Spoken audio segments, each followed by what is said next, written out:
This is working, I guess. It's working definitely better than this one. I'm on the way to this one. Anyhow, for the sake of hoping that it works, I will use it.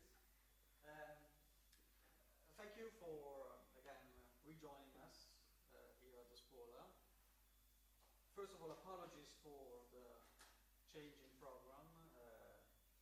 Some of the panelists were unfortunately a no-show, so we had to readjust slightly the program. Thank you also to the chair, Massimo Battaglia, who is a professor here at the School of which is Management, who has accepted not only to be the chair of this panel, but also to accept the slight changes we made yesterday. So we'll have 3 panelists today on this panel on financing the SDGs, which are Raffaele Felicetti, Lucia.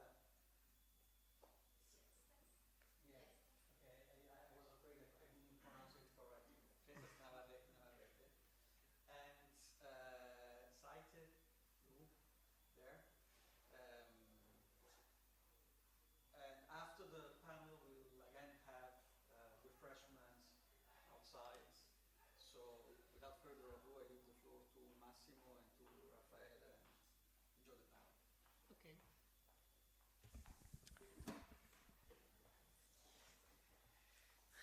First of all, good morning.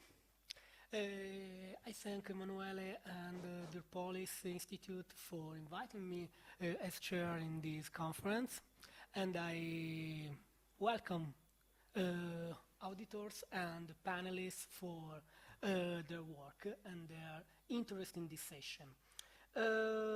Briefly, I want to introduce myself. I'm Massimo Battaglia. I'm assistant professor here at Sant'Anna School at the Institute of Management.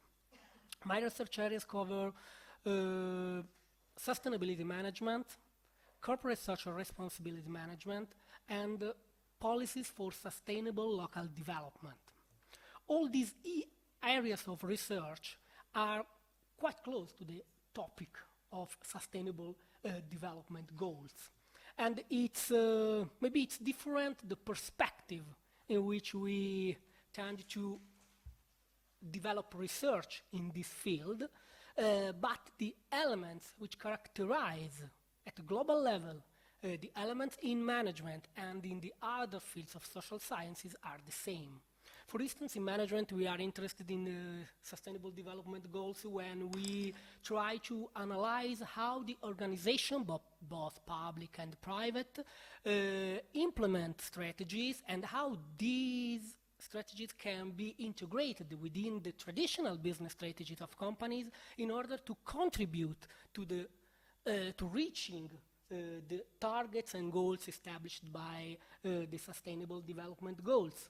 How they can integrate these strategies in terms of organizational change. I mean, how developing these strategies can influence the organizational structure of the companies, of the public administrations, in order to establish a specific role and responsibilities committed to reaching these goals. Or again, as recently established in one of the most important journals in the management and accounting area, such as AAAJ, a specific special issue has been launched regarding how accountants can contribute to research in the field of sustainable development goals. From this point of view, it's evident that for management studies and economic studies, this is a very important area of research, and I think that the perspective that should be developed is that of enlarging the vision. I mean, the interdisciplinarity should be the element that should drive the approach of research in this field. From this point of view, I think that these occasions of conferences with different areas of research is an element that could support this commitment toward this perspective of analysis. Okay. Based on what I have just said, I move to present the first panelist, Raffaele Felicetti, from Lewis University in Rome. He is a PhD candidate. He is a business law and advanced business law teaching assistant of Professor Gian Domenico Musco. He is specialized in business law with a particular attention to corporate and banking law. He's worked in the legislation team of the Cabinet of the President of the European Parliament, where he dealt with the banking and corporate legislation. His contribution has been presented, drafted with Rizzello Alessandro from Magna Grecia University, and the title of his presentation is Financing Sustainable Development Goals, Economic and Legal Implications for Sustainable Entrepreneurship. You have 15-20 minutes for your presentation. When we are in 15 minutes, I give you an alert, okay? And, okay, thank you very much. All right, thank you. And good morning, everybody. No, it'll be later, okay. So good morning and thank you. Thank you for the introduction and thank you for being here. Our presentation, as Massimo said, it was drafted with my presentation with Alessandro Rizzello, who's not here today. Unfortunately, he had another commitment. He had already taken another commitment. So anyway, our presentation tries to build a conceptual framework to bridge some movements that are rising on the financial side and corporate law, some corporate models. What is the aim of this conceptual framework? We're trying to find a way to finance sustainable development goals because the assumption, the forward of this work is that on one side we have many pressing problems today, which most of them are embedded, are included in sustainable development goals. On the other side, in the aftermath of financial crisis, of the 2008 financial crisis, we had two main consequences. One was the reform of the banking union, of the banking law, which is not relevant today. The other one, most importantly, which is relevant today, is that some concerns relating to market and mainly state failures became more pressing, became more emphasized. What do I mean by this? I mean that we understood that the welfare state, if we can still call it welfare state somehow, is experiencing some shortcomings, economic shortcomings. So the main question we asked ourselves was, where do we get the resources? Because to address pressing problems like the one included in the Sustainable Development Goals, let's be clear, we need resources and mainly economic resources. So the main answer usually, traditionally, to this question was, let's go non-profit. So it's either the state who deals with these issues, but we said welfare state might have some economic shortcomings to fully address these problems, or we go non-profit. Why do we go non-profit? I'll explain it I'll explain it in more detail in a bit, the reason why, but usually, let's say more in general, that you go non-profit because for-profit companies, just that's the general idea, do not have an interest in addressing social problems. That's the general idea. When we imagine a very big company, we imagine, now it's a little bit different with corporate social responsibilities, this kind of movements, but usually the widespread idea is that companies pollute, companies do not deal with social purposes. However, as I said, after the financial crisis, even before, but now after the 2008 financial crisis, these movements became more and more intense. On the financial side, we are experiencing the thrive of a series of financial movements, which are called with various names, but we can summarize it with sustainable finance. That would be the main name. And initially, at the very start, they were meant to as those investments that were made toward sustainable and social and sustainable products. Lately, however, there was an enhanced definition of sustainable finance, which now can be more generally identified as an inclusion of social and environmental concerns into investment decisions. And it is testified also by a series of initiatives at the European level. For example, the draft report, which now has been adopted in a definitive way by the European Parliament on sustainable finance. So we have, on the financial side, these movements that are seeking a way to put money into sustainable and environmentally friendly, if we look at the environmental side, but more generally to social friendly companies and social friendly businesses. From a legal perspective on the other side, which is the one I will address into more detail today, we didn't really have a way to address social concerns with business. As I was mentioning earlier, usually the traditional way to address social problems was either welfare state, other state, so public, or if you go privately, you go with non-profit. You go with non-profit.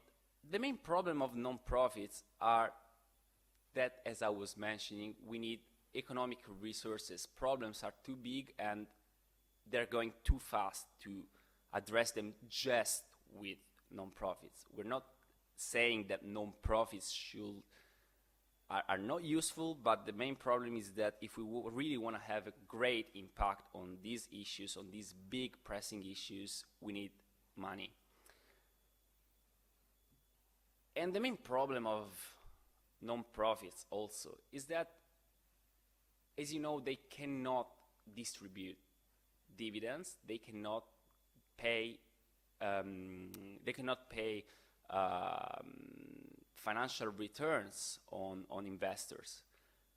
So the main issue is that sustainable investors are probably likely never going to put their money into non-profits, just because sustainable finance investors are trying to combine profit and social concerns. They're not excluding profits. So the problem is that non-profits cannot guarantee to investors a financial return, thus they're not attractive. So the other option might be, we go to the other extreme. The other extreme is purely profit-driven companies. What's the legal problem with them? Well, the legal problem is that with purely profit-driven companies, they simply cannot legally pursue have a real social impact. There is a really important legal hurdle for them to combine profit and social concerns. That is called shareholder maximization. Now, for who's not familiar with corporate law since its very start was meant as a way to maximize profit for shareholders. Shareholders are the owner of a company, and thus directors must maximize the value of their share. This principle was stated in 1999 by the Michigan State Court in the United States and played a very important role in Europe and in general in corporate law worldwide. It was mitigated, so sometimes it was recognized that it's not that extreme as it was stated, of course, more than 100 years ago. Nonetheless, it keeps playing a very important role and prevents directors of a company from pursuing both profit and social concerns for a simple reason. Directors of a company have fiduciary duties, which means they have to respond to shareholders. If they do not fulfill their mandate, which is acting in the interest of the shareholders, they might be liable. So shareholders might go to court and say, well, you didn't maximize my profit, or even if we do not accept that the profit maximization is the main principle, anyway, you didn't pursue profit for the company, so you're kind of damaging my investment. So this was the main hurdle, and still is the main hurdle. And that's why we have, for example, corporate social responsibility. Corporate social responsibility is some sort of non-binding way, non-binding commitment. It's just something that companies can decide to introduce on a voluntary basis, and sometimes it might work. Oftentimes, on the other side, it can be a way to abuse of social purposes. In this way, companies might declare on a voluntary basis they're committed to social purposes, but actually they're not pursuing them. And this is called some kind of, in the environmental part area, this is called greenwashing. Another problem of non-profits is that, purely profit-driven companies, is that if they want to credibly commit, they don't have other ways. So they just have corporate social responsibilities. They have some kind of, they might always, on a voluntary basis, they might get access to some kind of certifications, which are released by non-profits or for-profit companies that just do it for business. So they release certification declaring that that company is actually committed. But still, we are in the voluntary area. So that was the situation. From a corporate law perspective, we had on one extreme non-profits, on the other extreme for-profits. Both of them had issues preventing investors, sustainable finance investors, to put their money into these companies. However, in the last decade, we experienced a potential revolution which is quite interesting. If, as I said, until recently, on one extreme we had for-profit, and on the other side of the spectrum we had profits, now on the way from one extreme to the other, we have other corporate models which are halfway between profit and non-profit. So let's go from non-profit. We have non-profit, and right after we can identify new types of company models. For example, social enterprises. Social enterprises are not new. They exist since a long time. What is new then? For example, social enterprises have generally been deemed as purely non-profits. Nonetheless, for example, that was the situation in Italy until 2017. Italian social enterprises were meant as purely non-profits. They could not distribute dividends. They could not pay interest.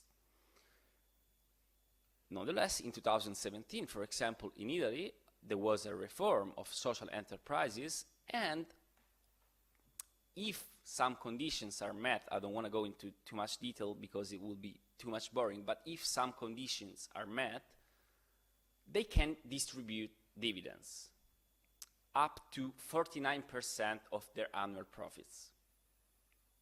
Because of course, I didn't say it, but of course they can generate revenues. Also, non-profits can generate revenues if they operate on the market. The problem is that they cannot pay those revenues to the shareholders, to the members. In this case, with the new Italian social enterprises, they can pay dividends up to 49% of their annual profits. So a limited amount of money. In the UK also, we have community interest companies, which are a form of English academicians, English scholars believe they're kind of social enterprises. which can distribute profits as well, but nonetheless they're combining it with social purposes.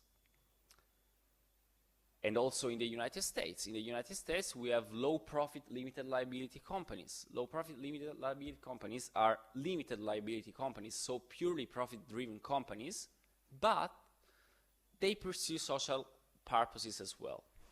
And interestingly enough, the American legislators with the S, because as you know, it's a federal state, so we have many states and thus many legislators. None of them identified a cap to profit distributions.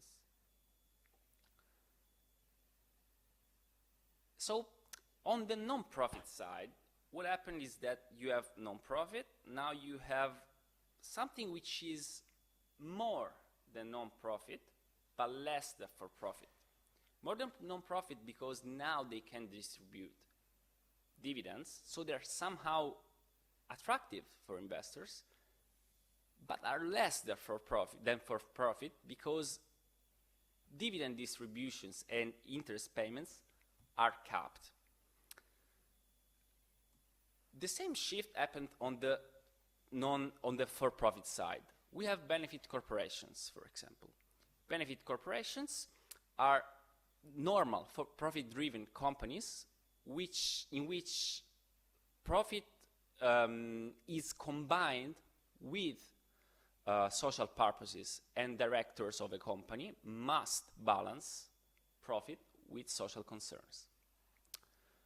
So as you see, on the path from one extreme, non-profit, to the other, for-profit, there are different corporate models now which combine profit and social concerns. So, sustainable development goals. The hypothesis we make in this paper is that there is a way to bridge sustainable finance with these models, with these corporate models. Now, the situation today and the conceptual framework we provided here will be this one. So I don't know if you can see it. So here you have, can you see it? I don't know. Yeah, that's a little bit.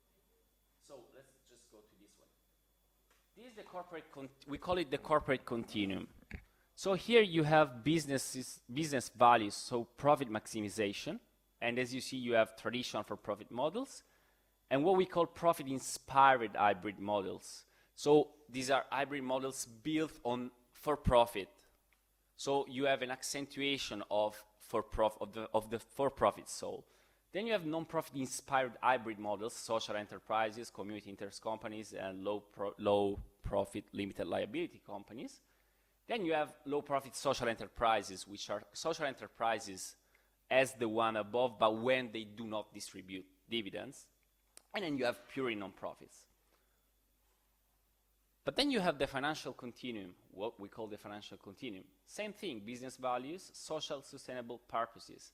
And here you have pretty much the same thing. You have traditional mainstream finance, which mainly tries to maximize business and maximize profits, and then you slowly go down to social and sustainable purposes. And here as well you have some kind of halfway. So that was so you have these two spectrum, finance and corporate law, which are together. Now, just to go quickly to the conclusion, the main argument here is that, first of all, we can combine these. It is possible to combine now these movements on the financial side and on the corporate law side, because sustainable investors now have where to put their money, hybrids. Those that stay in the middle, depending on what they want, they can choose whether they want a more non-profit oriented model, so here, or a more profit oriented model here.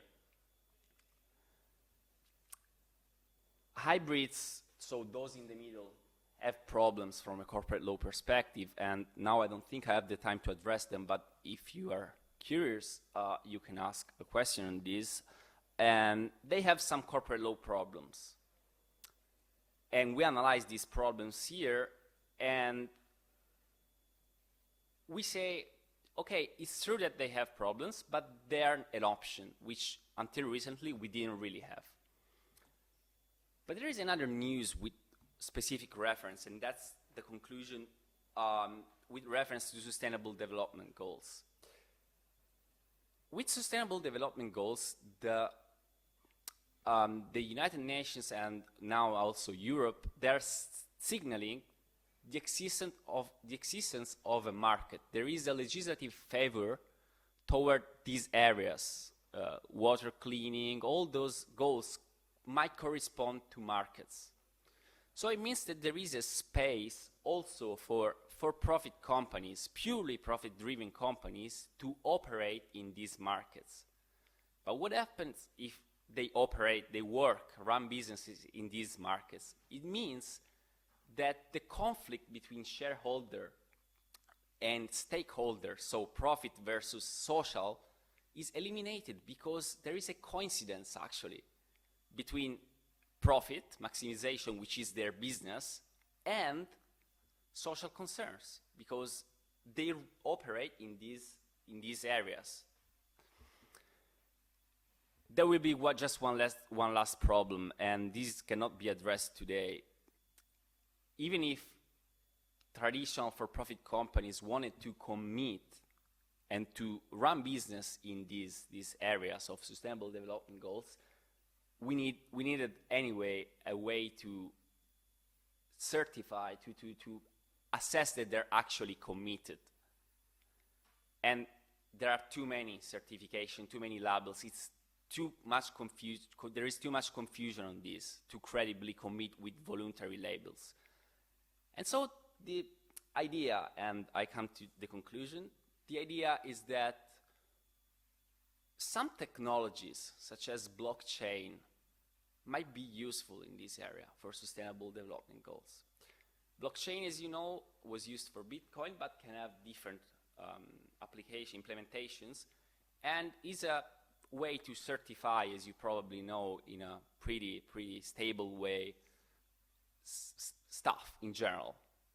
In this case, it might be used to, for example, certify the supply chain. And if one can follow the supply chain, it means that you can actually verify what that business, what that company is doing. Anyway, this is just an hypothesis, and of course it will require another empirical research, but that's just an idea, and some of you may want to focus on this issue as well. So that's everything for now. I don't know if they have questions. Yeah. What did you do yesterday? Okay. At the end of the free presentation. Okay. So we can move to the second presentation, and then okay. Okay. Thank you very much. Thank you. See you later for questions. Yes. Okay, and now I invite Lucia.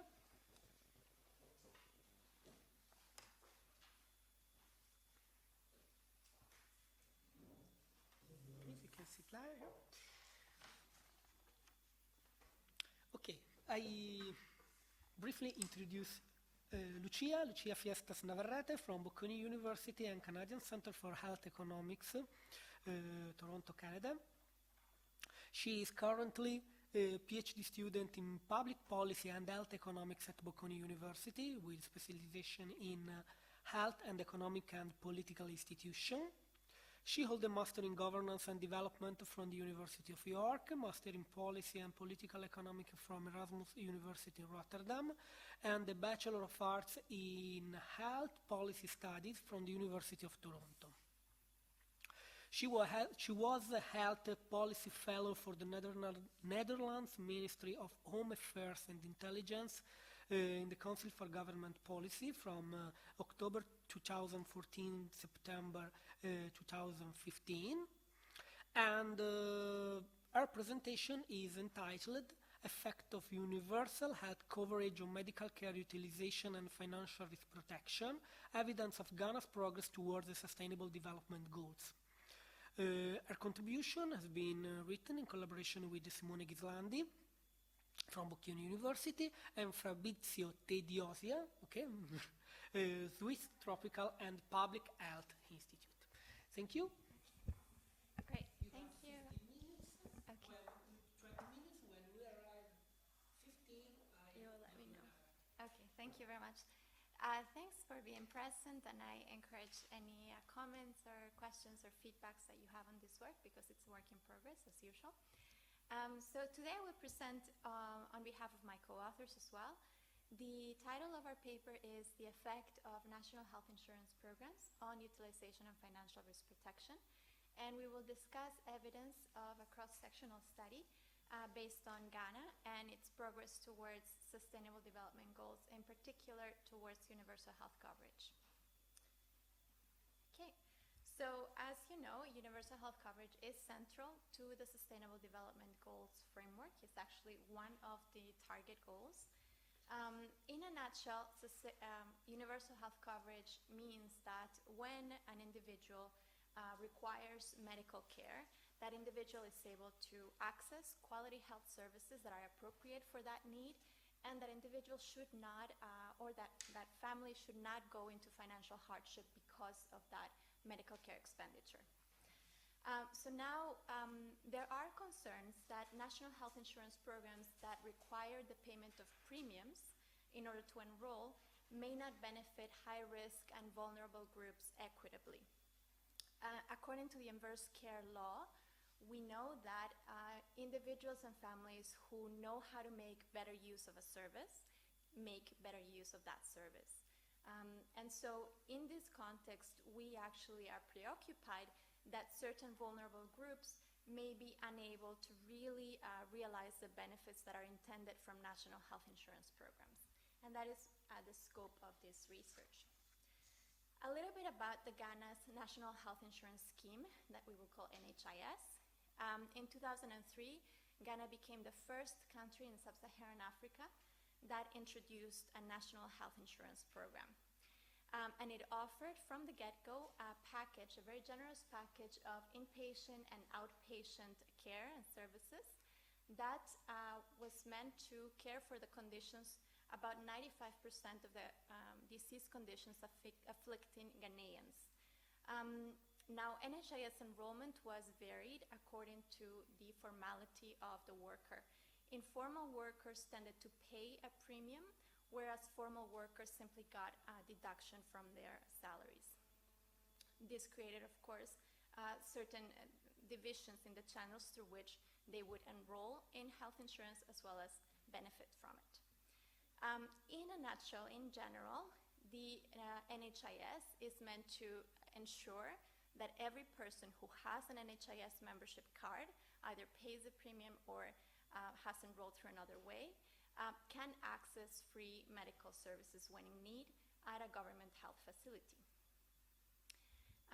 So the broader literature actually has suggested that medical service coverage is likely to vary across socioeconomic characteristics of the subgroups of people who are insured.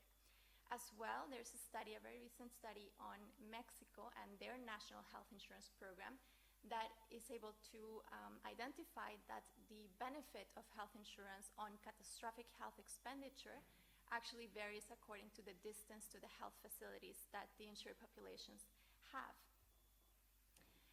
With this in mind, the purpose of our research is actually to evaluate how the utilization benefit, as well as the financial risk protection that can be afforded through national health insurance, varies according to the interaction between distance to the healthcare facility and certain socioeconomic indicators of vulnerability. Our social justice goal here really is to detect the conditions under which the NHIS does not offer sufficient protection to vulnerable subgroups of the population.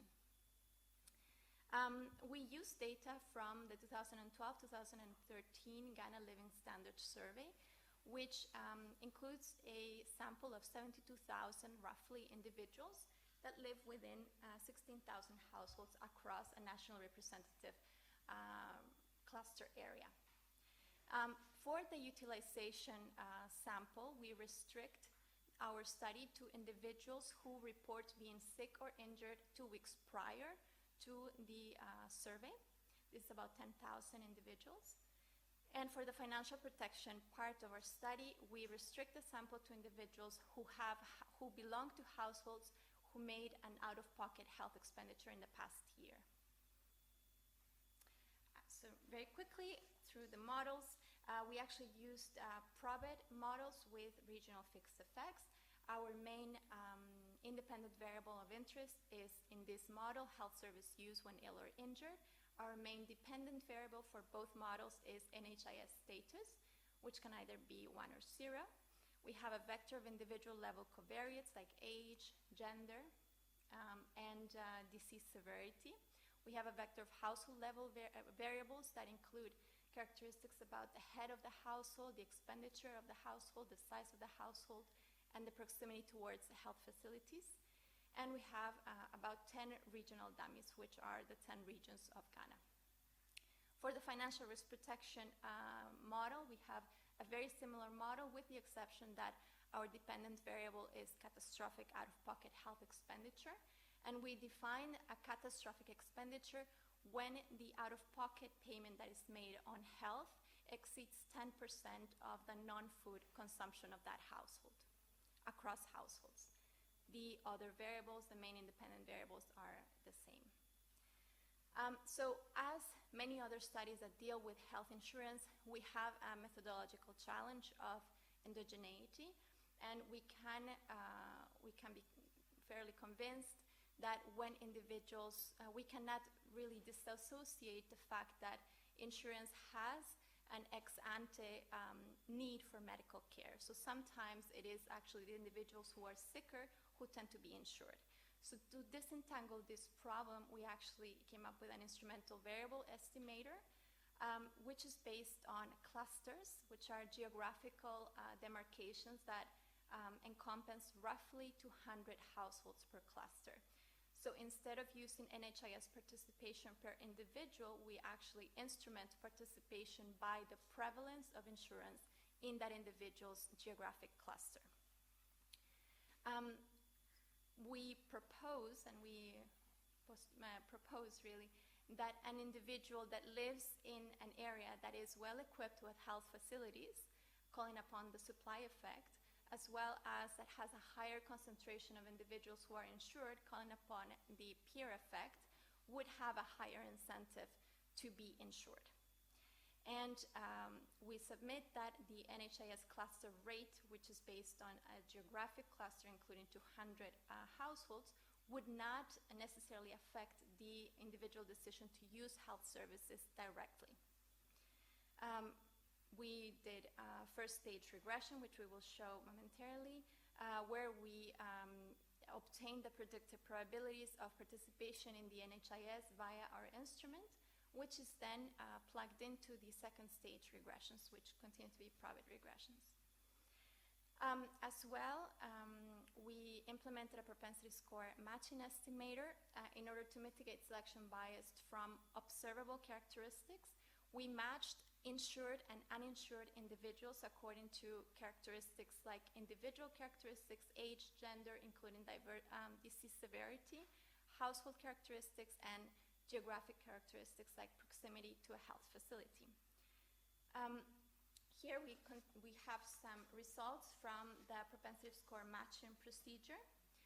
We see that in the matched sample, which you can see on this side, we actually have a significant reduction of the standardized bias across the covariates of interest. This is as well for the financial risk protection that was matched according to these characteristics, and we see that the common support for these matched sample and unmatched sample. So on to the results, which tend to be the more interesting part of this. So a little bit of descriptives. In 2012, 2013, we see that 36% of our sample, which corresponds roughly to the actual population in Ghana, 36% of the sample is insured by the National Health Insurance Scheme. The insurance enrollment is higher among women, as expected actually, but only roughly higher, and among educated persons, which has also been evidenced in other research. In terms of medical utilization, we see that among those who report being ill or injured in the 2 weeks prior to the survey, it is actually a higher proportion of the insured, 75% of the insured, that seek medical care when they're in need, compared to 60% of the uninsured who forego medical care, even though the need is similar. In terms of the out-of-pocket health expenditure, we see that 56% of households make out-of-pocket health payments. The majority of these payments are made by richer households in the fifth quintile, whereas it is actually 4.5% of households in our sample who make catastrophic payments, for whom payments include financial hardship. And the majority of these households are among the poorest households in the country.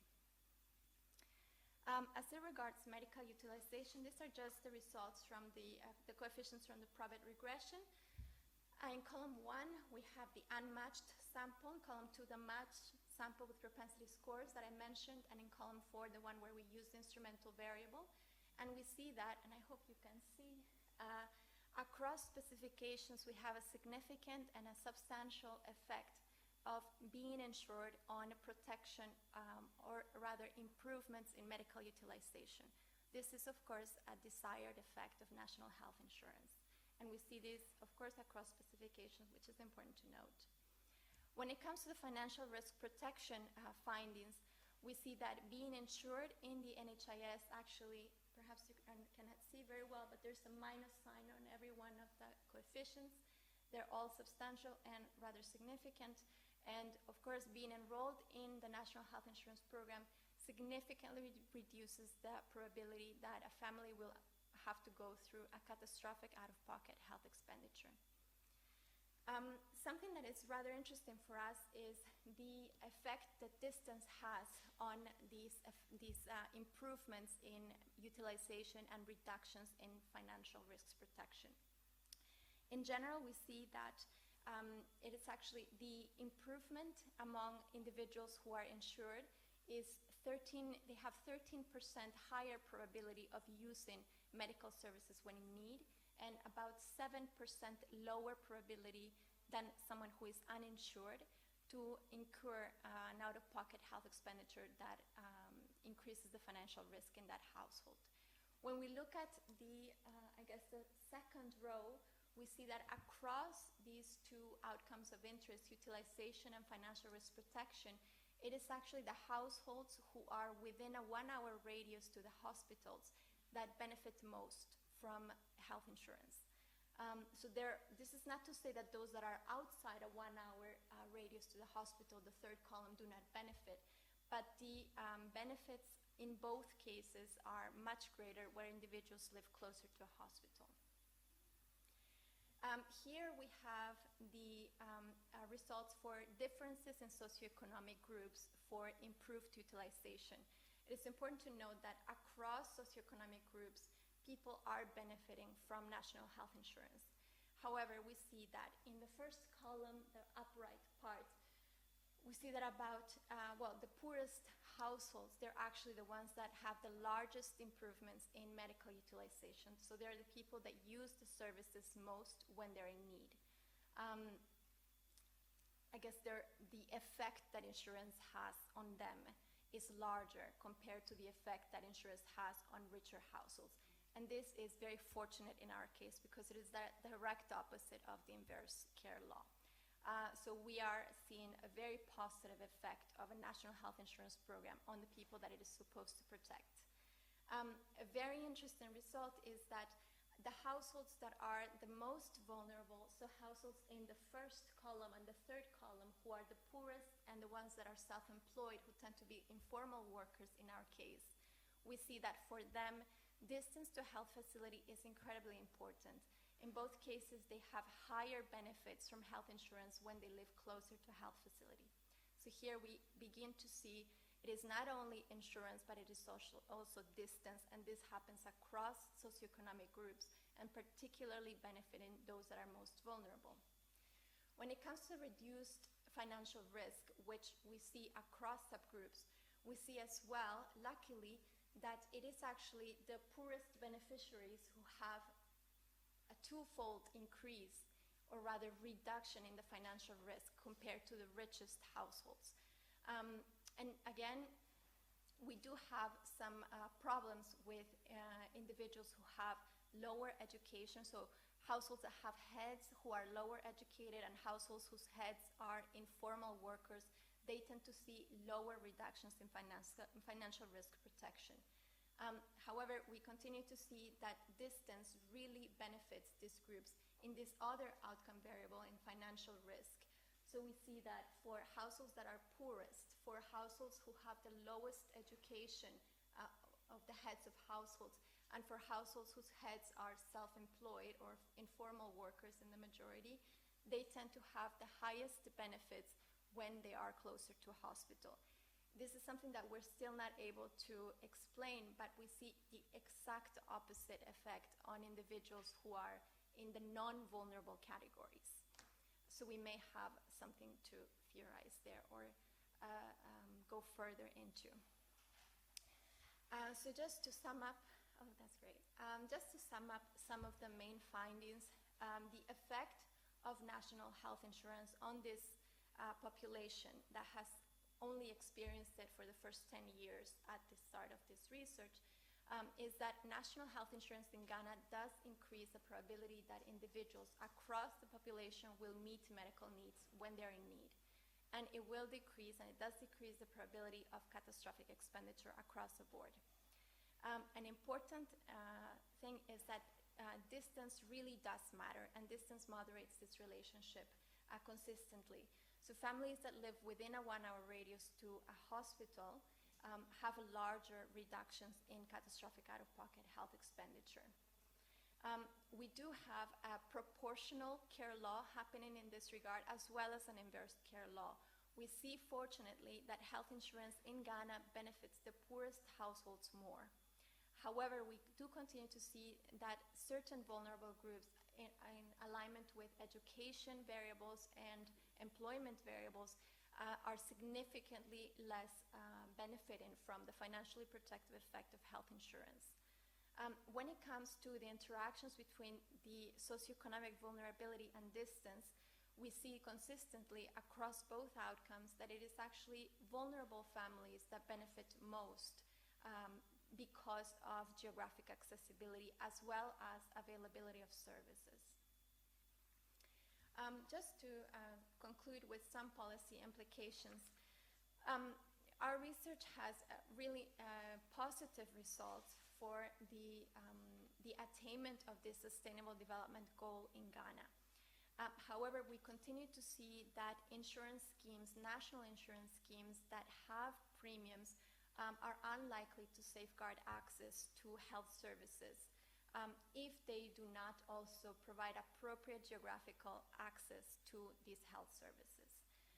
And so in this regard, when it comes to this SDG 3.8, the Universal Health Coverage SDG, I guess, we are seeing that rendering services available through a national health insurance program that tends to be more equitable across the population is certainly not enough. And it's only one part of an equation that necessarily includes improvements towards geographical access to hospitals and healthcare facilities. And we see that this geographic access is most important among vulnerable populations who may not have the leverage of a car or a person to pick them up, or for whom travel costs are simply unaffordable. So in trying to do this different analysis and in focusing not so much on the effect of a program, but rather on the differences of that effect across populations, we do hope that this can create a better understanding that can inform policymakers about the different populations and how they benefit from these, or don't necessarily benefit as much from a national health insurance program. So thank you.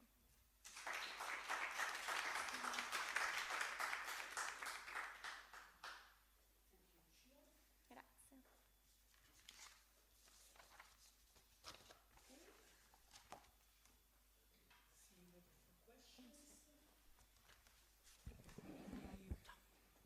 And I ask Saitlu.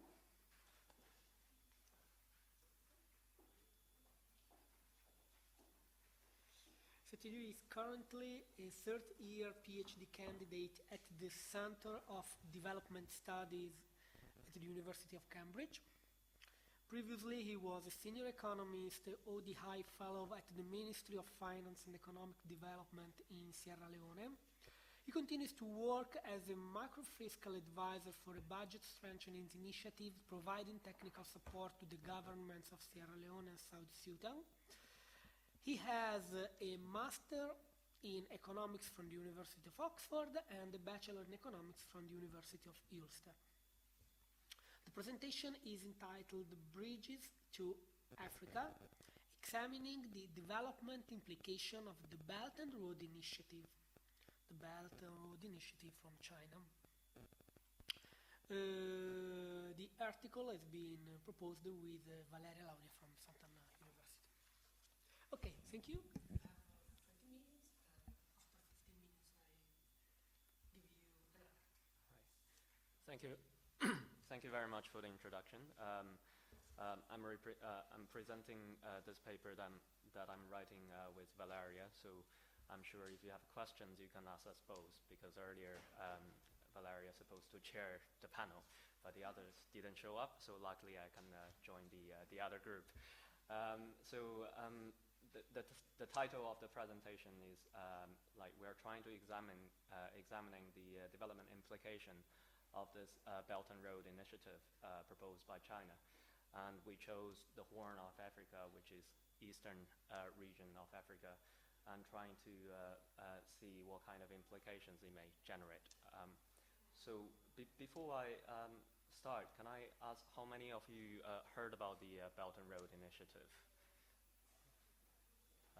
Thank you very much. I guess well-informed academics do not represent the general public very well.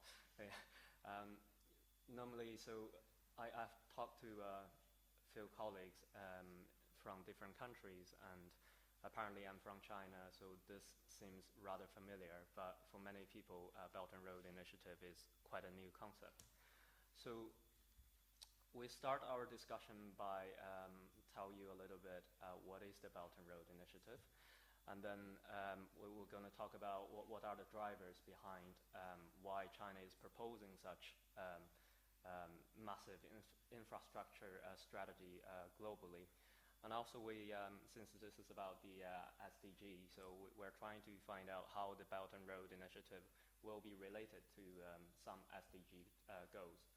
And in the end, we'll talk about the potential challenges. What are the challenges for the successful implementation of the Belt and Road Initiative? And then we come up with some policy recommendations. So it's purely a conceptual framework. We're very much welcome all kinds of comments for our improvement. I just want to start to show you the data for the GDP per capita first, before I jump into the Belt and Road Initiative. So this is the per capita GDP from 1960 all the way to quite recent. So as you can see, it's quite astonishing how China grew over the past decades. Like until 1994 or 1995, an average Chinese person is still much poorer than an average African. But after that point, like the growth in income is basically stagnated in Africa, but China grew continuously. And that led to the massive reduction in poverty. Hundreds of millions of people get out of poverty because of this like massive growth. So that's also why China is kind of trying to promoting its development model overseas in recent years. And today, I think China is the most single important contributor to foreign direct investment, FDI in Africa, and also it's the largest, one of the largest trading partners of Africa. I think it's after the EU as a whole. So if you haven't heard about the Belton Road Initiative, there you go. This is the Belton Road Initiative in a map. And it looks such a tremendous engineer project. Basically, it's trying to revive the ancient Silk Road. It can date it back to 200 BC, like 2,000 some years ago. And when China was trading with Europe through Central Asia and all the way through the Middle East. And this is a proposal being like initiated by the President Xi Jinping, which is the current president. When during his visit in Central Asia, he generated this proposal that we should have an economic belt on land. And then later on, he visited Indonesia, and he brought up this maritime Silk Road at the same time. So for the maritime Silk Road is something we're going to focus more because that's more relevant to the Horn of Africa region. In general, I think the maritime will start from eastern coast from China all the way through Southeast Asia, and as you can see, you may pass India and East Africa, and through the Red Sea, it will go into the Mediterranean region. And that basically involves 2/3 of the world population and lots of developing countries. Recently, I think in September, so we just had this forum between China and Africa forum. We have 50-some African presidents or national leaders coming to Beijing, and 37 of them sign up this MOU with China and trying to join up the new initiative and see what kind of benefits it may bring to the continent, what kind of future it may have together. And because we are focusing on the eastern region, but doesn't mean that the West Africa has no role to play. Actually, Senegal, as one of those countries, also sign up to the deal. We just want to see what kind of lessons we may get from East Africa, and it could be also useful when we are dealing with other countries. And just some general backgrounds about the infrastructure investment. What kind of why do we need to develop infrastructure? So according to the World Bank, I mean, there are 600 million people who have no access in electricity in sub-Saharan Africa. It is still a tremendous task for us to solve, for the rest of the world to help. And also the road density deteriorated instead of improving in the past 20 years, which is due to either depreciation or due to war. But we also have a general understanding about the positive impacts on economic development, and that resonates a lot about China's own experience since the very early 1980s. There's a very popular slogan in China. Chinese is saying, better roads will lead to better life. And that just like something I understand from very early age in my life. And it's just becoming such a simple philosophy in terms of like the Chinese development. And well, the cross-country studies, as you can see, is coming. You can see the positive impact on Africa. You can see it in South Asia, in many other places, and even during the early periods of the industrialization. But why is always undersupply? Because like infrastructure that always involves a very high fixed cost. You have to invest very heavily in the beginning, and very low return, and that takes a long development cycle. So private sector normally think there's too much risk, the return is not like so much rewarding, why should we jump in? And this involves a lot of discussion. What's the role of public sector in providing infrastructure, and how that will help on economic development? But this actually represents a large part of the development of China during the, like as we can see, in the development after the 1990s. And since I'm not in a financing panel, and I'm lucky enough to have some financing slides, how are we going to finance this massive engineering projects? Up until now, I think majority of the loans or financing are coming from the China Exim Bank and China Development Bank. Those are the key like workhorse for the overseas financing project financing. And the two flagship products for the from the Exim Bank is the concessional loan, which is 100% financing all denominated in Chinese RMB only. But a preferential buyer's credit is sort of a export credit, so it is 85% financing, so you have to find the remaining of 15% from somewhere. Yeah, either coming from the company directly or coming from multilateral development banks, agencies, or anywhere else you can think of. It could also be a domestic financing from the partnering country, and this is denominated in US dollars. After the initiation of the BRI, the next year we have seen the establishment of the Silk Road Fund, and that has a capacity of about 40 billion. But until now, like between 2015 and 2017, we already know that the accumulated FDI from China in most of those like Belt and Road countries already reached 43 billion in total. But most of them, because of these like massive land scale involved, most of them still concentrating in Asia rather than in Africa.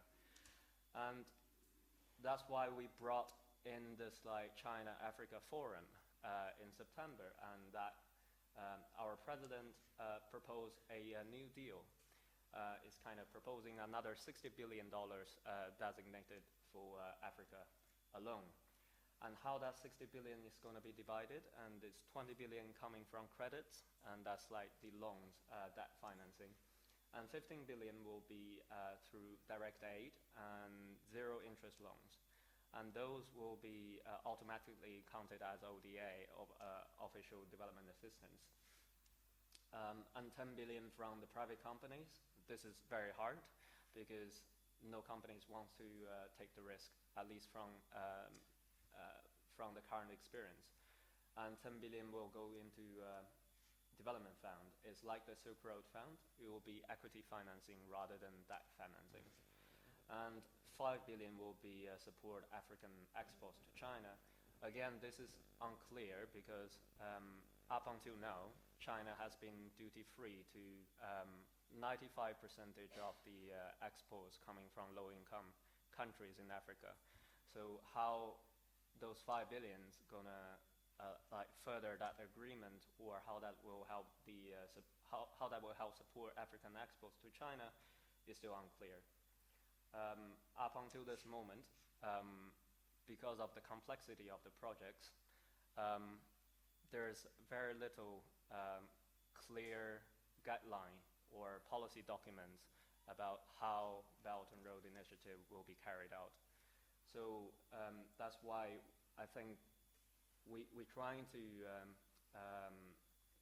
do our best to make people get their interest into this area and trying to supervise and make it a better one. So why we're concentrating on the Horn region, because it's like one of the most critical geographical region in the world, is at the crossroad between Europe and Asia, and also is an area like for major Chinese investment, holds about 9% of the overall FDI stocks in Africa between 2000 and 2015. Also, it is a it shares a lot of common features of the Chinese investment, especially infrastructure investment in Africa. So we hope through better understanding of the BRI projects in East Africa will give us better understanding of the project as a whole. And in general, it will promote the internationalization of the RMB, and also it will be one of those regions to help with the geopolitical and security strategies for China in the long term. Later on, we're going to talk more about the security.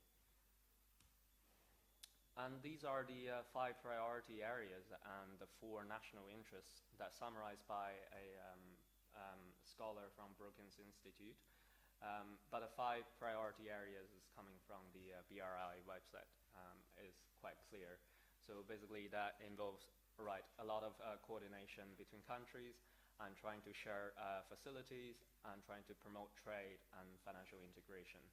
Also, we see there is a people-to-people bond, which are rarely mentioned before. And how that will relate it to the SDGs in general. As we can see, well, infrastructure can certainly impact on how economic growth and also will bring certain work. I'm not sure, can't guarantee decent work, but at least it will have some impact on the poverty reduction, and certainly fall into the goal 9, that is like providing infrastructure.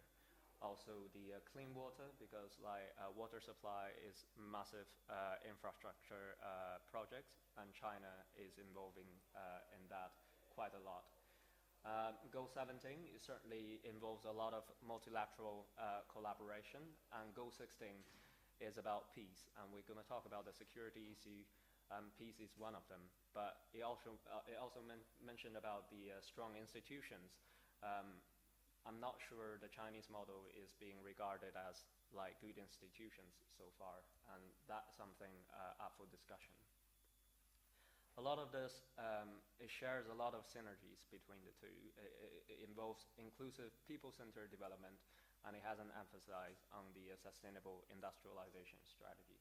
And for more detailed linkages, I'm sure Valeria knows a lot more on this one. If you ask more questions, we're going to answer more in details. And what are the challenges? The challenges are huge. I mean, the political risk is huge. That's also why in Africa you see a lot of undersupply of such facilities. Normally, they are democratic countries by institution or by regime, and the change of regime will always lead to some disruptions in terms of long-term projects. From what we know, nowadays, Malaysia and Sierra Leone just went through the election, and the new president being elected from the opposition party. And a lot of large infrastructure projects from China, financed by China, is now being cancelled. And you have to negotiate new deals of that. And the economic risk always involves that vulnerability. And you talk about that financing, and a lot of people saying from the media is saying this is predatory loans from China and trying to get something beyond the economic interests. And we're going to look in details whether that will really burden the African countries. And also the regional security from South Sudan to the Ebola crisis. We have seen China has been playing a responsible role, at least in international community so far. And the overseas military base in Djibouti is something really new. We don't know what does that imply, but what we really know is that China is only the 7th country having a military facility in Djibouti. Djibouti is a tiny country, trying to leverage its geographical advantages. So this is one thing to generate domestic revenues, and trying to materialize its more domestic strategies as part of the to become on its road to become the major commercial hub in East Africa. And we also have concerns about the technology transfer and job creation. A lot of criticism about Chinese not hiring the local workers. But I think there are less emphasis on the supply side issue because a lot of FDI in China from Europe and the US, because China has already made a huge investment in their human capital. So those human capitals are ready to be used in terms of like mass production. And that gives a lot of implications for African states. I mean, how much money should be spent on their human capital to ensure there will be technology transfer and job creation. And other issues in like concerning environmental, social development, and corruption, all those, I think the SDGs offer a great framework to guide the Chinese development and to guide the BRI. And how to make a connection between the two is also, up for discussion. Now we just look at the loans more carefully. Like what we're saying, the Exim Bank is the workhorse of all the like debt financing in China. So as we can see, that's indeed the case. In the Wuhan region, that's the main financing method. If you are financed by concessional loans or preferential buyer's credit, most of the financing terms you get is 2 to 3% interest fixed term, and lasts until about like 15 to 20 years a repayment periods. And that perfectly in line with the OECD ODA grant elements components. So that should satisfy as ODA. But the IMF has a different vision. I mean, they use a slightly different discount rate, which is much lower than the OECD, and that gets used 5% unified rate. So if you're using 5%, then these loans suddenly become non-ODA. So if it's non-ODA, you have a ceiling for borrowing. Then that will have a problem for that sustainability analysis. And that will imply those countries should not borrow anything from China, which is, it seems to me there's something in the middle, at least they can work on to solve this issue to move forward. Because by OECD standard, it is ODA, but IMF is just taking a super cautious role in terms of like assessing the debt sustainability. I think we're running slightly out of time, but I just mentioned one more. Okay, maybe jump off this. So we jump to the end. The recommendations, we recommend to have a clearly outlined and compatible strategy, because China now is having military overseas presence, which is incompatible with non-interference policy in terms of foreign policy. So how will China resolve this issue is up for discussion. And also to undertake effective feasibility studies. A debt finance project may not be a bad project. So as long as it can generate economic growth, then the debt itself can be sustained. So if you can use a good feasible project, things can be changed. And reinforce the technological transfer, as I mentioned earlier, that requires efforts from the demand side, also from the supply side. So that requires a lot of supervision from the third party as well. And mentioning the third party, the last recommendation is about multilateralizing the BRI and how to incorporate the World Bank, African Development Bank, and European Unions all into this massive engineering project, and the strategy to make sure is a good one for everybody is absolutely key for the success of it. So thank you very much.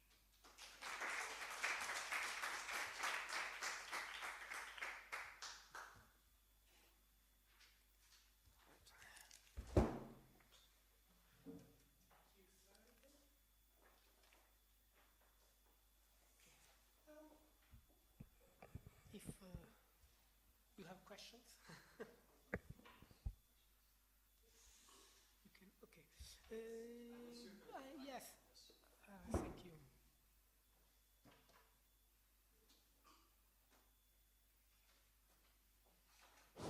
Okay, it works now, I think. Now you can hear me properly, Yeah. can't you? It works. Right. Yes, I was wondering whether Yes, if you want to speakers come would join here, it's better. Massimo. Yes.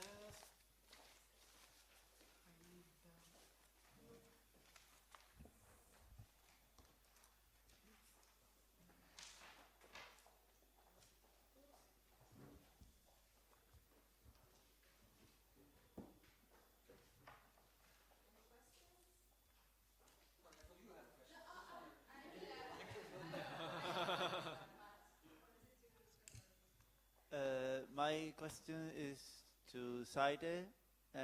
It's more like a curiosity. Is there a way to distinguish those projects that are BRI from projects that are not BRI but still infrastructure? Like, is it explicitly stated in contract, or like is there? That's it. Can I answer it now? Or? Maybe we can collect. Okay, right, sure. If there are any other questions. Yes. I have a question slash comment for Lucia. So I was wondering, since you mentioned that the out-of-pocket costs for the highest quintile is of the order of 56%, suggesting that the rich do not use necessarily services covered by the NHIS, and that if I remember well, the premium of the poor are highly subsidized under the LEAP program. I was wondering if the poorest utilization of the NHIS covered services didn't stem from the fact that they didn't have any choice other than using this. I mean, I was just thinking in terms of like whether this utilization really positively impact the access of the poorest to high quality healthcare. I'm sorry in case that goes beyond what you intend to research, but maybe we could discuss about it later. Thanks. So I'll take the opportunity to ask a question to the third speaker, Raffaele. Just to understand better the benefit corporations, I mean, first, what are the incentives for a corporation to become a benefit corporation? I mean, of course, reputation, the fact that they can pursue social values without infringing on the fiduciary duties towards the shareholders. But are there also other incentives, for instance, tax incentives and this kind of measures that a state could adopt to encourage the creation of benefit corporations? And secondly, I guess it is only the shareholders who control whether the benefit corporation is actually a benefit corporation, I mean, acting as such, or are there other ways? Because, of course, the shareholders could sue I guess, a director who does not live up to its duties, not only in terms of profits, but also in terms of the pursuit of social and environmental values. So in this sense, they have a sort of power of control, but are there any other mechanisms to control that corporations depicting themselves as benefit corporations are actually acting as such? Thank you. Thank you. I would like to ask maybe something slightly different, but the topic is the same, both to Raffaele and Saite. And the issue is the one of green bonds. I mean, we have been talking about means to finance SDGs, and you have been presenting, Raffaele, especially let's say the corporate governance structure that might be used in a private context to address the issue. Did you think about the possibility to use green bonds, both issued by international organizations or by private banks, as it has already happened somewhere, and if you think that this might work also as a way to finance SDGs? And the same might refer to the use of instruments of that kind that have been historically issued for the first time by the World Bank, and they are used today by the European Bank for Reconstruction and Development and the European Investment Bank and so on, also as a way to assure that the projects are consistent with the diverse set of goals that you have mentioned also as a way maybe to find other sources of finance to make the investment possible and desirable.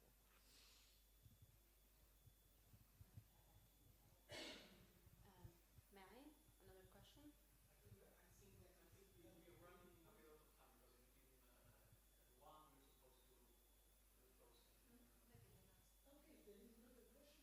Yes, very quickly to Lucia.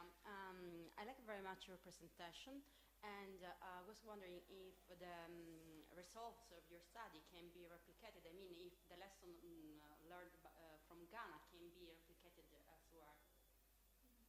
And may I?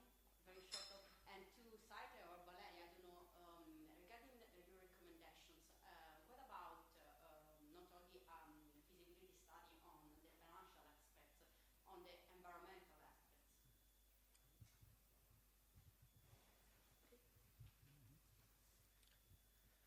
I think you can answer the question. Sure. Is it prefer? Okay. So thank you very much for your question. Oh, the microphone. Okay. Here we go. So regarding the utilization, these are just conjunctures. So I don't really, I won't be able to look at the data and answer to your question in this precise way. But most of the health facilities in Ghana that are part of the study are government health facilities. And so when we talk about utilization in general terms, we are talking mostly about access to those government health facilities. That is not to say that the richest obviously have double access, both with the NHIS card to government facilities as well as through complementary healthcare or private healthcare of their own. And in that way, we're not able to capture that effect that they may have on, or even the access, the improved access they may have on other facilities. However, the scope of a national health insurance scheme tends to always be on what the government can do, which is the scope of government health facilities. Another thing is that the richest population or the richest people in Ghana who would choose to have a national health insurance and pay that premium are less likely to also be engaged in private health insurance. And so these people who are choosing to have a national health insurance are more likely to only use government health facilities. However, in case of an emergency, especially people who are living outside of a 1-hour radius to a hospital, I'm sure that if a person has the resources to use a facility, will use the fastest way and probably the one that has the most quality, which always tends to be the private one. But that's an interesting question. I hope that maybe we can look at the data and see if there are some more precise answers to that question. Okay. With regards to your question, thank you. So replicating the study, this project is funded by the Swiss Fund for Development. We're doing the study in Ghana and in Tanzania, which would be the next phase. The important part of this study is that it doesn't involve very expensive data. It's actually very useful because it is household living standards data. Most countries in the world have it, and periodically rather. So, and that data now, the next rounds of these kinds of data is now going to be enhanced with GPS location to have a better understanding of distance, not only for health, but for many other public health or public facilities in general. And when it comes to the question of health insurance, and we have that problem of endogeneity, we hope that through propensity score matching or through other instruments that we have not touched upon here, more and more researchers are able to use publicly available data in a way that answers questions while mitigating methodological problems properly. Yeah, thank you.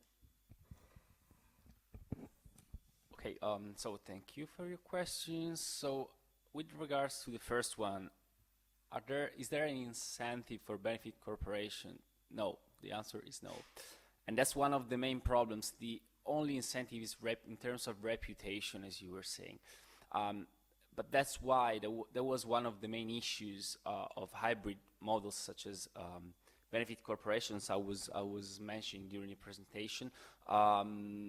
that's something that represents an important hurdle to become benefit corporation, and that's not the main problem, not even the main problem. Other problems are, what are directors going to do? For example, when the law requires you to strike a balance between profit and the general interest the benefit corporation chose, what does it mean in concrete? Like, and especially because, as you were mentioning, directors are subject to liability. We might reach the point where directors of a benefit corporation are kind of paralyzed. They just don't do stuff because they're liable. And so no incentives, and that's why we, in our paper, we try to find a way to align purely profit-driven companies with sustainable development goals. So we know there are hybrids, we know we have these options halfway, but we believe the main way will be to align the interest for purely profit-driven companies with those of the sustainable development goals, just because that's one of the main problems. Companies are not going to become benefit corporations without incentives, and even incentives may not be enough, even if you give them tax incentives. For example, we used to have tax incentives for social enterprises in Italy, and they're like, I think, only 775, something like this. So, second problem, who controls? In the United States, stakeholders, so those who are interested in the general general interest purpose, do have a direct action against directors, like shareholders. In Italy, for example, they don't. And that's another problem, but to answer your question, how do you actually control?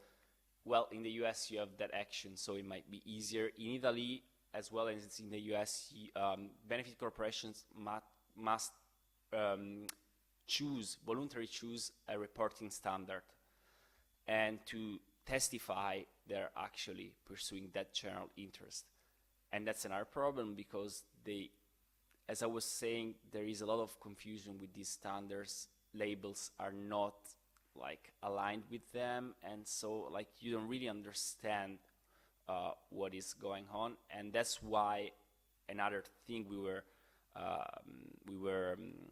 kind of trying to analyze in our paper is how to use technologies like blockchain as a way to testify in a like really clear and specific way that you're complying. With regards to green bonds, yeah, sure, I do agree that like green bonds, like other instruments, social impact bonds, might be really useful. I don't really know, because I know the World Bank is issuing them. I don't really know if you meant like green bonds issued by the World Bank, for example, or other institutions, or issued by companies.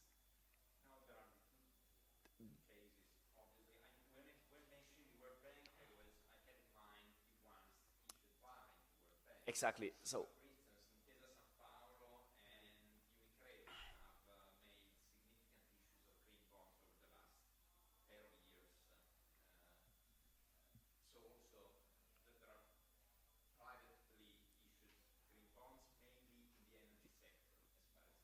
yeah, absolutely. So it might be absolutely, I agree, an interesting path, but I believe that as long as we don't solve the problem with the corporate law, it's not said that you're going to have companies like purely profit-driven companies issuing them. Like it might be a reputational, there might be a reputational advantage, but if there is no strong financial incentive, probably it's not said that they're going to issue them. So that's why, again, we were trying to align sustainable development goals with the core business for profit-driven companies, because in that case, that might be an option. And lastly, yeah, with green bonds, you go like on the debt market, but probably the core issue is capital, which means like shareholders and stakeholders going the same way. And that's why, again, we're trying to align these two words. Yeah, I think I'll just add on a little bit to the green bond issue first. China is a big player in terms of financing the energy sector in Africa. And as we mentioned earlier, there's a huge shortage for financing to develop. And there are certain ways to have green bonds involved as long as there's a decent returns for the investors. It could be coming from the company side because as we've seen from the Ethiopian side, there are a lot of suppliers credit in terms of financing. And that can be financed through green bond if that is involved in energy sector. And again, that itself is also beneficial to China because China is one of the largest producers for solar panels, and so it's also fit very well for the general purpose. And also, as we also mentioned, there is a preferential buyer's credit that funds 85% financing, and the remaining 15% can be financed through anyway. So if the partnering government want to do that, or through the help of World Bank by issuing green bond, so there's a lot of ways to get connected. And I come back to the first question from Corrado, talking about whether there are any differentiation between non-BRI projects and BRI projects. We mentioned in the presentation because now there's no clearly defined detailed strategy coming from China, and this is very top-down approach.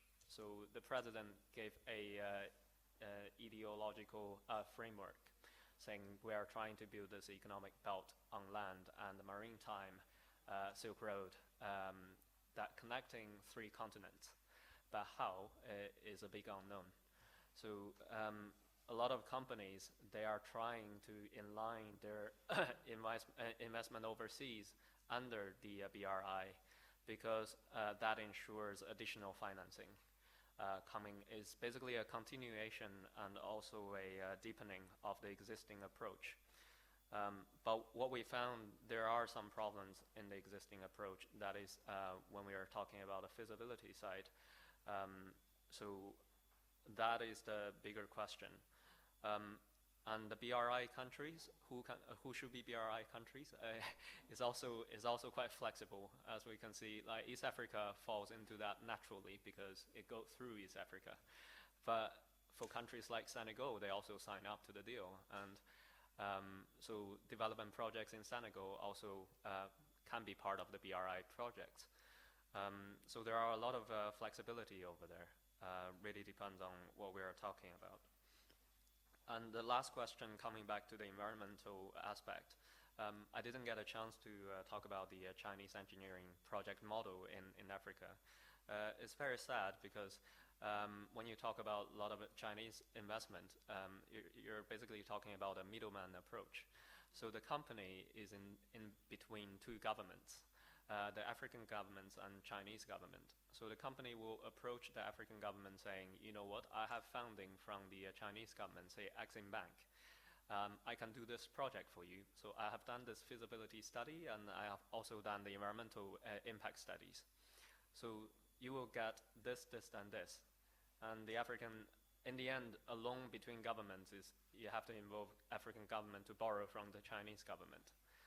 But the middleman approach is that the company did all the work.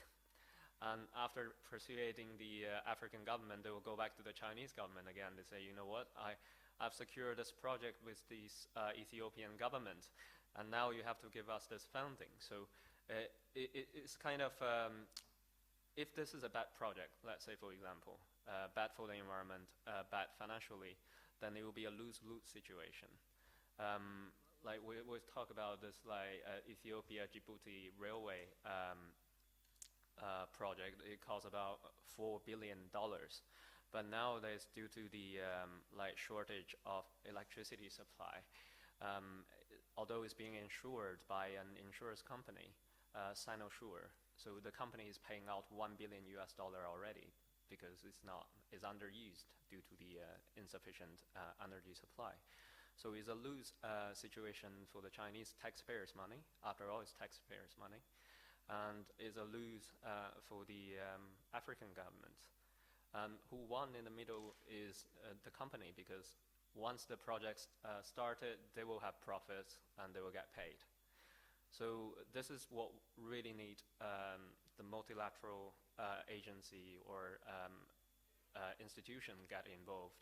They should get involved in terms of producing the feasibility studies and ask for international bidding from all over the world, and they should do the environmental impact studies either for the government states, for African states. So there are lots of ways to change the current approach. So I think there are a lot of work for the Chinese side to work on, and there are a lot of room for international organizations and other governments or other donor agencies to get involved. After all, I think the idea is great. It just depends on how you implement it in the end.